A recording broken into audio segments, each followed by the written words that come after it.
Good afternoon. This is Akashvani and I am Abhishek Mukhopadhyay with the Midday News.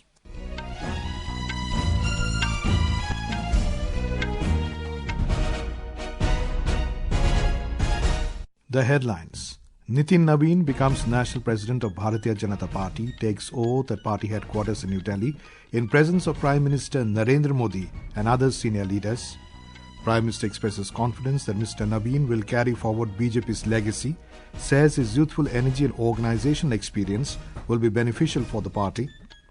Enforcement Directorate conducts searches at 21 locations in 3 states in alleged misappropriation of Sabarimala temple assets. Tamil Nadu Governor RN Ravi declines to read DMK-prepared address in the Assembly, citing inaccuracies. And in sports, the 6th edition of Khelo India Winter Games begin at Leh in Ladakh.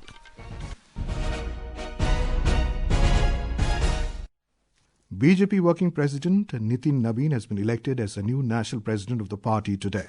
Party's National Returning Officer Dr. K. Lakshman announced Mr. Nabin's appointment as the party president and handed him over the certificate of election on Sangathan Parv at the BJP headquarters in New Delhi.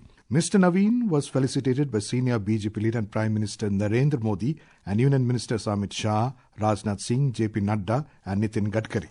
Speaking on the occasion, Prime Minister Narendra Modi congratulated Mr. Nabin on being appointed as the National President of BJP, terming it the largest party in the world.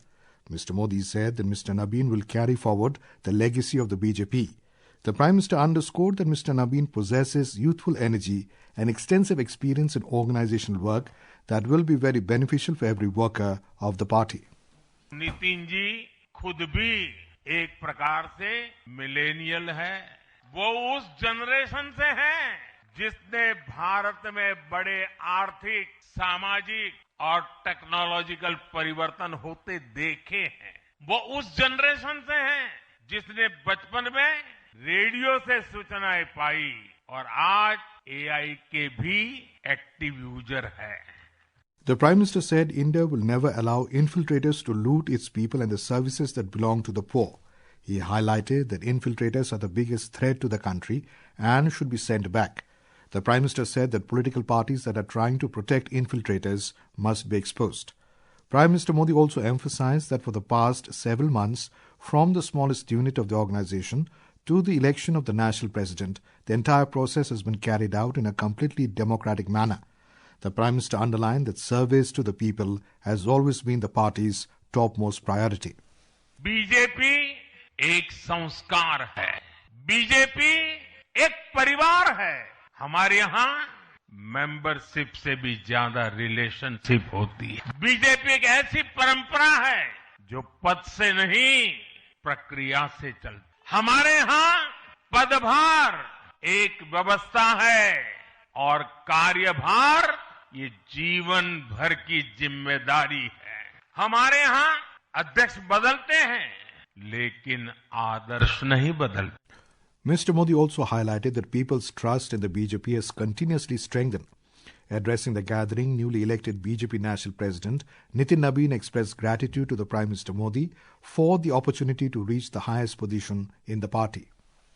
आज का क्षण मेरे लिए संकल्प का क्षण है। Today's moment is a moment of resolve for me. Today I am not just assuming a position. I am accepting the ideology, traditions and the responsibility of a nationalist movement of this party. And on this occasion, I also pay my respects to all my senior colleagues. Today 140 crore Indians are connecting themselves with the dream of a developed India and are working to take the country forward. I express my heartfelt gratitude to the Prime Minister for this. तहे दिल से माननीय प्रधानमंत्री जी का आभार व्यक्त करता हूं।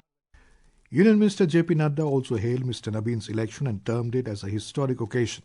Mr. Nadda highlighted Mr. Nabin's achievements. Nitin ji जो मूलतः कार्यकर्ता है। Mr. Nitin, who is originally a party worker, is mature in his ideological background, having served as an MLA 5 times at a very young age and also serving an MLA currently. He has been a minister in the Bihar government many times. He had the opportunity to travel around the country as a member of our National Youth League. Such a young, energetic, talented personality has taken up the responsibility as the national president. Many congratulations to you. आपको बहुत बहुत बधाई, बहुत बहुत शुभकामनाएं। Mr Nabin is the youngest national president in the party's history and the first BJP leader from Bihar to be appointed to the post.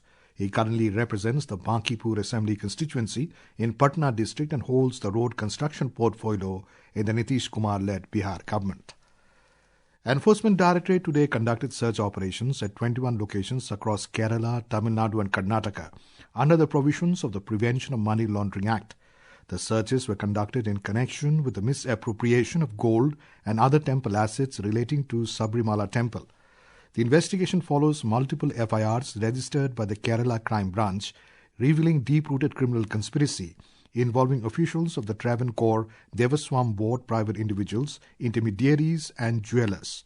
According to preliminary investigation, gold-clad sacred artifacts were deliberately misrepresented as copper plates in official records and unlawfully removed from the temple premises during the period 2019 to 2025. The gold was allegedly extracted through chemical processes at private facilities in Chennai and Karnataka, generating proceeds of crime which were retained, transferred and concealed. The investigation has also revealed indications of other financial irregularities and scams at Sabarimala, including misappropriation related to temple offerings and rituals. Our Thiruvananthapuram correspondent tells us more on the raids in Kerala. The Enforcement Directorate conducted raids at the residences of former Devaswam Board presidents as well as the residence of the main accused in the Sabarimala gold controversy case and others. At the same time, the Special Investigation Team functioning under the supervision of the Kerala High Court is continuing its inspection at Sabarimala. Midday M. Palluruthi, Akashvani News, Thiruvananthapuram. The ED is also conducting searches in Jharkhand, Manipur and Kolkata in connection with a massive fake input tax credit scam worth around 658 crore rupees. The case involves firms accused of generating and availing fraudulent ITC through fake invoices without any actual supply of goods or services. The probe agency said that such bogus claims, apart from draining the exchequer, are often tied to money laundering and shell company networks. Further investigation is underway. This is Akashvani giving you the news. For quick news updates around the clock, follow us on X handle at AIR News Alerts. And for details of stories and more, log on to our website www.newsonair.gov.in and download News on AIR app. Tamil Nadu Governor RN Ravi today declined to read out the DMK government-prepared text as part of his customary address in the State Assembly due to inaccuracies in it. Lok Bhavan issued a detailed clarification asserting that the governor was declined to read the address after his microphone was repeatedly switched off and he was not permitted to place his views before the House. The Lok Bhavan said that Tamil Nadu government's claim that the state attracted huge investments to the tune of over 12 lakh crore rupees is far from the truth. The governor walked out, citing the reason that the national anthem was not played. Tamil Nadu Chief Minister M.K. Stalin said that the governor's action amounting to dishonouring an elected government and termed it unconstitutional. BJP MLA Vanati Srinivasan said the ruling party changes its stand with time. When they were in the opposition party leader, they need Raj Bhavan, they need governor for all their problems. When they are in the ruling party, they used to adopt the same technique of criticizing the governor's office. And apart from that, Honorable CM is mentioning about that all over India, they want to mobilize the political parties to move a resolution in the parliament. The budget session of the Kerala Assembly began today at Thiruvananthapuram. Governor Rajendra Vishwanath Arlekar in his address said that Kerala is moving forward on the path of development. Finance Minister K.N. Balagopal will present the state budget on the 29th of this month. According to the Legislative Assembly calendar, the present session will continue to the 26th of March of this year. Andhra Pradesh Chief Minister N. Chandrababu Naidu met UAE Minister of Economy and Tourism Abdullah bin Tawq Al Mari at the World Economic Forum Summit in Davos today. During the meeting, Mr. Naidu outlined investment opportunities in food security, logistics, port-based industries, renewable energy, urban development, tourism and infrastructure. The talks focus on strengthening economic ties between Andhra Pradesh and the UAE. Al-Mari agreed to work with Andhra Pradesh in the food processing sector through the Dubai Food Cluster. Leaders of European Union countries will hold an emergency summit on Thursday on US threats of tariffs linked to President Trump's stated desire to acquire Greenland. European Commission spokesperson Olaf Gill said EU is engaging with Washington at all levels over the tariff threats and the bloc is taking every possible step to protect its economic interest. He said the bloc is ready to respond if the threatened tariffs are imposed. Early on Sunday, EU ambassadors met in Brussels for an emergency session on the same issue. Meanwhile, US President Donald Trump held a telephone conversation with NATO Secretary General Mark Rutte about Greenland and said that he would meet several parties in Davos. He reiterated his stance on Greenland, calling it integral for American and world security at large. The US President shared the details of the conversation in a post on Truth Social today. In Iran, 4,029 people have been killed and more than 26,000 detained in a nationwide protest crackdown, says the human rights activist news agency. Most of the dead were demonstrators, including children, though the toll cannot be independently verified. Invitation to Iran's Foreign Minister Abbas Araghchi to speak at the World Economic Forum at Davos was withdrawn over the killings.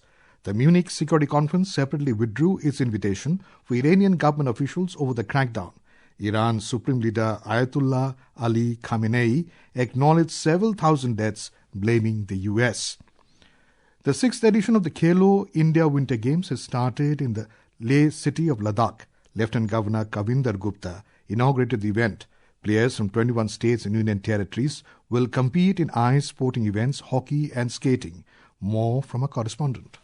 The opening ceremony of 6th Khelo India Winter Games 2026 was inaugurated today by the Lieutenant Governor of Ladakh, Kavinder Gupta, at NDS Stadium in Leh. The Khelo India Winter Games will be held from January 20 to 26th of this month, featuring a range of winter sports and bringing together athletes from various states and union territories. During the inaugural ceremony, local cultural troupes performed in the ice rink, showcasing the diverse culture and heritage of Ladakh. Figure skating and Olympic sport has been introduced in addition to the existing speed skating and short track skating. National level Khelo India Winter Games is being organized under the Khelo India scheme since 2020 and Ladakh has been hosted it ever since it constituted the game. Khurshid Yusuf, Akashvani News, Leh, Ladakh.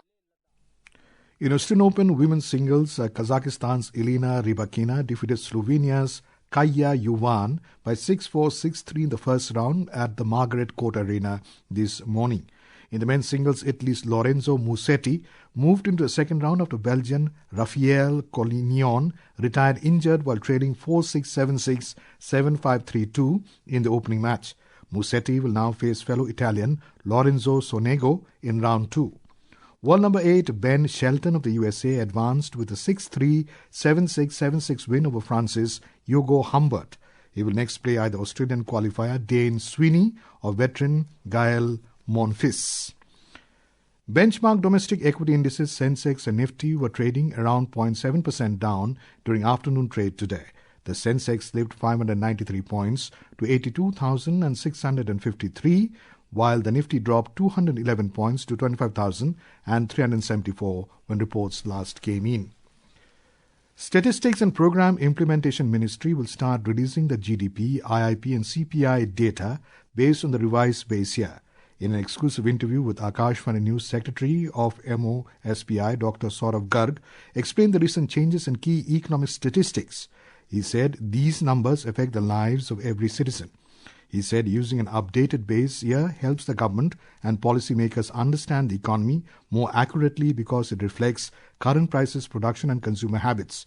Tune in to 100.1 Akashvani FM Gold at 7:10 p.m. today to listen to this exclusive interview in a program Surkhiyon Mein. And now, before we end the bulletin, the headlines once again. Nitin Nabin becomes National President of the Bharatiya Janata Party, takes oath at party headquarters in New Delhi in presence of Prime Minister Narendra Modi and other senior leaders. Prime Minister expresses confidence that Mr Nabin will carry forward BJP's legacy, says his youthful energy and organisational experience will be beneficial for the party. Enforcement Directorate conducts searches at 21 locations in 3 states that allege misappropriation of Sabarimala temple assets. Tamil Nadu Governor RN Ravi declines to read DMK-prepared address in the Assembly, citing inaccuracies. And in sports, the 6th edition of the Khelo India Winter Games begin at Leh in Ladakh. And with that, we end the Midday News.